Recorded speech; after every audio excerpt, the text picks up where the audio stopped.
പരിശുദ്ധ അമ്മയ്ക്കും തിരുക്കുമാരനും 1000 കോടാനുകോടി നന്ദി അർപ്പിക്കുന്നു. എൻ്റെ പേര് സ്റ്റെഫി. ഇതെൻ്റെ അമ്മ റോസ്ലി വിൽസൺ. ഞങ്ങൾ തൃശ്ശൂർ ജില്ലയിലെ ഇരിഞ്ഞാലക്കുടയിൽ നിന്ന് വരുന്നു. അമ്മയ്ക്ക് വേണ്ടിയിട്ടാണ് ഞാൻ സാക്ഷ്യം പറയുന്നത്. അമ്മയാണ് ഉടമ്പടി എടുത്തിരിക്കുന്നത്.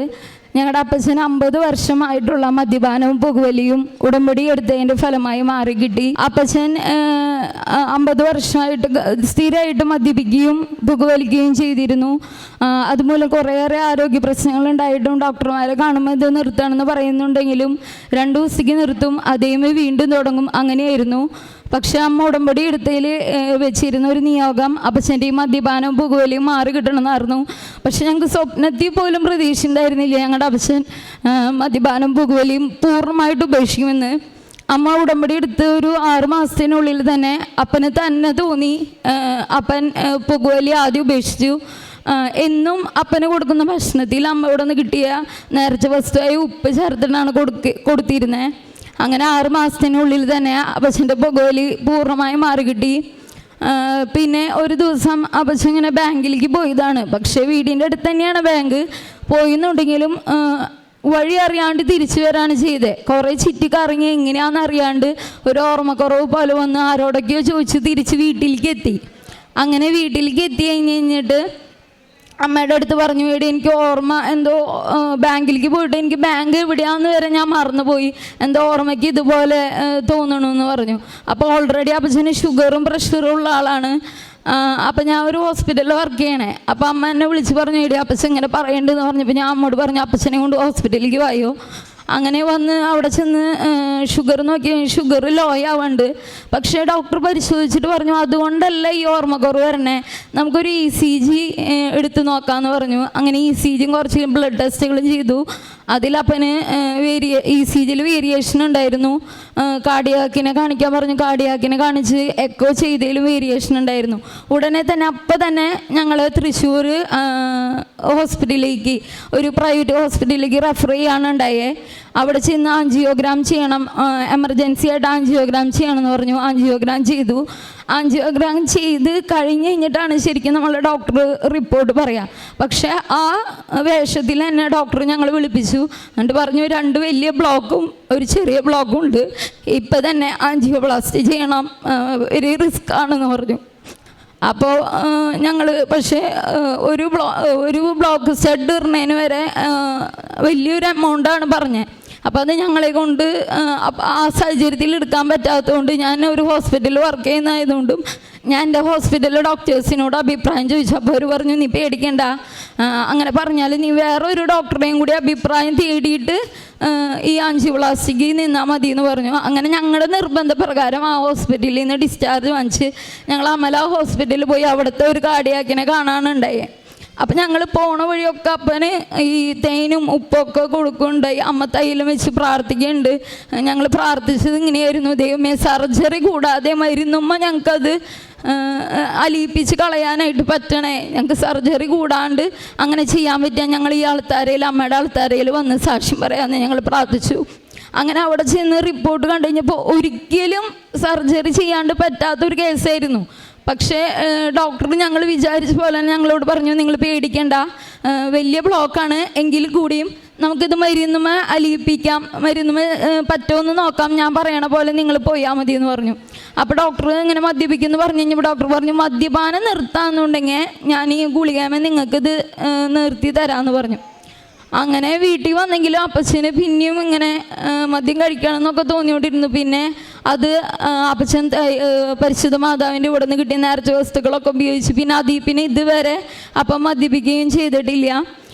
അതുപോലെ തന്നെ ഇപ്പം മരുന്നുമോ ഒരു പരമാവധി രീതിയിൽ വരെ ഒരുവിധമെല്ലാം അപ്പൻ്റെ ആ ബ്ലോക്കിൻ്റെ ഇതുകളും മാറി കിട്ടിയിട്ടുണ്ട്. ഇപ്പോൾ ബുദ്ധിമുട്ടുകളൊന്നുമില്ല. ഗുളികൾ കൂടുതൽ കഴിച്ചിരുന്നു, ഇപ്പം അതിൻ്റെ എണ്ണമൊക്കെ കുറച്ച് വന്നിട്ടുണ്ട്. അപ്പൻ ഞായറാഴ്ച മാത്രമൊക്കെ പള്ളിയിൽ പോയിരുന്നുള്ളൂ.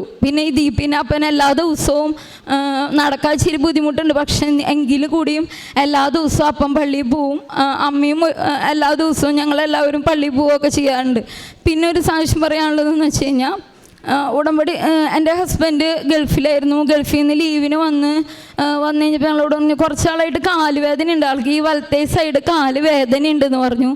അങ്ങനെ ഞങ്ങൾ ഓർത്തോ ഡോക്ടറെ കാണിച്ചെങ്കിലും അതെന്തോ നീർക്കെട്ടിൻ്റെ ഒക്കെ ആവുമെന്ന് പറഞ്ഞാൽ അവർ വേദനയുടെ ഗുളിക തരും. പക്ഷെ അത് വിട്ട് മാറാണ്ടായപ്പോൾ ഞങ്ങൾ മാറ്റി മാറ്റി ഡോക്ടറെ കാണിക്കാൻ തുടങ്ങി. വേദന പിന്നെ അത് തരിപ്പായിട്ട് വരാൻ തുടങ്ങി. അങ്ങനെ തെരിപ്പ് കൂടി വന്നു കഴിഞ്ഞപ്പോൾ ഒരു ഡോക്ടറെ, ചാലക്കുടിയത്തെ ഒരു ഡോക്ടറെ കണ്ടപ്പോൾ ആൾ പറഞ്ഞു MRI സ്കാൻ ചെയ്യണമെന്ന് പറഞ്ഞു.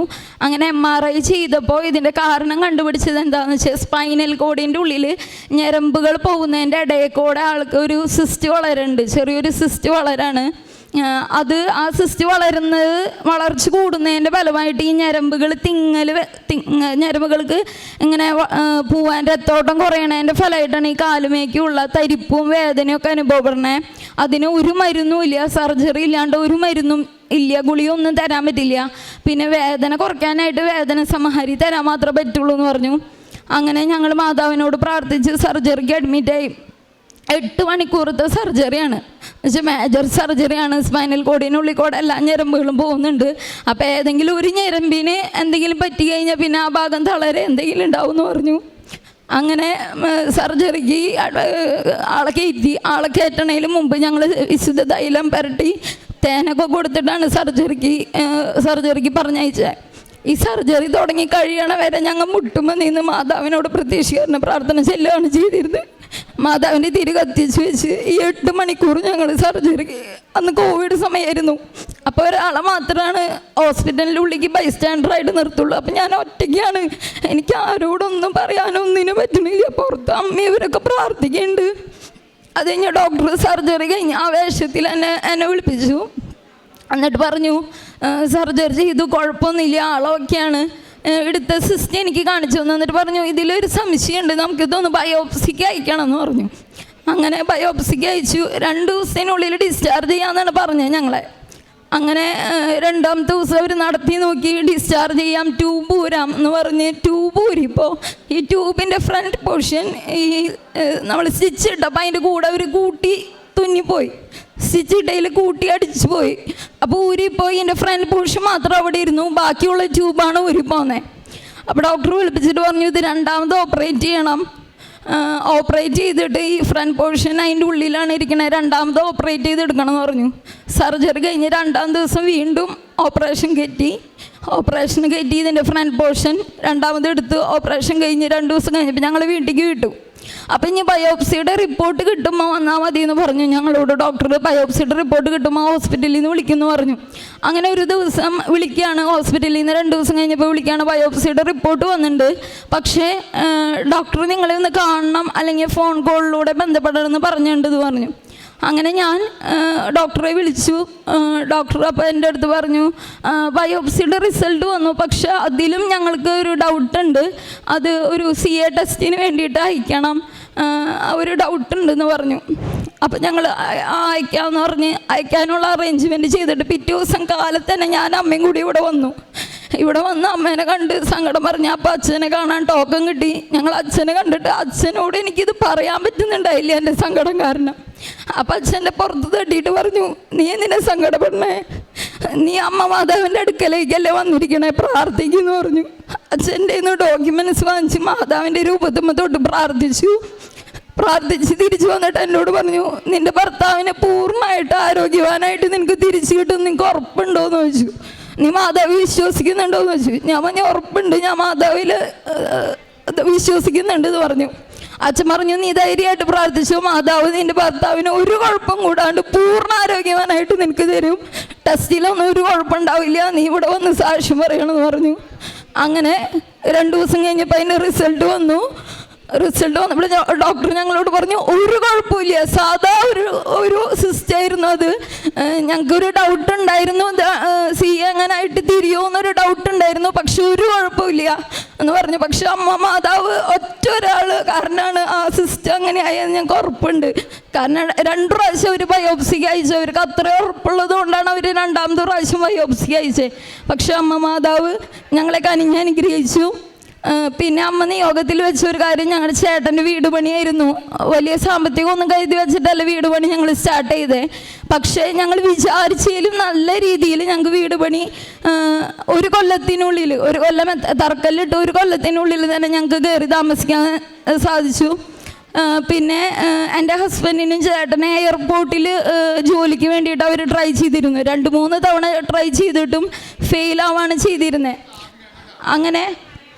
അങ്ങനെ ഇവിടെ നിന്ന് കൊണ്ടുപോയി ഉപ്പൊക്കെ അമ്മ കൊടുത്ത്, അമ്മ കാശ് രൂപം കൊടുത്ത് വിട്ട് അവരെ ഇൻ്റർവ്യൂവിന് അയച്ചു. പക്ഷെ അത്ഭുതമായിട്ട് അവർക്ക് അവിടെ രണ്ടാൾക്കും ഈ എയർപോർട്ടിൽ ജോലി കിട്ടിയപ്പോൾ 2 അവിടെ ജോലി ചെയ്യുന്നു. അമ്മ നൽകിയ ഒത്തിരി അനുഗ്രഹങ്ങൾക്ക് ഞങ്ങൾ നന്ദി പറയുന്നു. ഇനിയും ഞങ്ങൾ വെച്ച് നിയോഗം 2 കൂടി നടക്കാണ്ട്. ഇത്രയും സാധിച്ചാൽ നമ്മ എന്തായാലും ഞങ്ങൾ ഒരു പ്രാവശ്യം കൂടി നിയോഗം പറയാൻ ഇവിടെ എത്തിക്കുമെന്ന് ഞങ്ങൾക്ക് ഉറപ്പുണ്ട്. ഞങ്ങൾ പിന്നെ കാരുണ്യ പ്രവർത്തികളായിട്ട് ചെയ്യുന്നത്, ഞങ്ങൾ ഈ ഭക്ഷണം ഉണ്ടാക്കി വീട്ടിൽ നിന്ന് കൊണ്ടുപോകും, പൊതിച്ചോറായിട്ട് കൊണ്ടുപോകും. ഞങ്ങൾ ആ കഴിയുന്ന ഇതെല്ലാവർക്കും കൊടുക്കും. പിന്നെ ഞാൻ എൻ്റെ ഹസ്ബൻഡും ഈ കുട്ടികളുടെ അനാഥശാലയിൽ പോയി അവരെ പറ്റണ പോലെ സഹായിക്കാറുണ്ട്. അവർക്ക് വസ്ത്രങ്ങളും സാമ്പത്തികമായും ഒക്കെ സഹായിക്കാറുണ്ട്. ഞങ്ങൾക്ക് ഇത്രയും അനുഗ്രഹങ്ങൾ ചെയ്തു തന്ന അമ്മയ്ക്കും തിരുക്കുമാരനും 1000 നന്ദി. കരങ്ങളടിച്ച് നമുക്ക് ദൈവത്തിൻ്റെ നാമം മഹത്വപ്പെടുത്താം.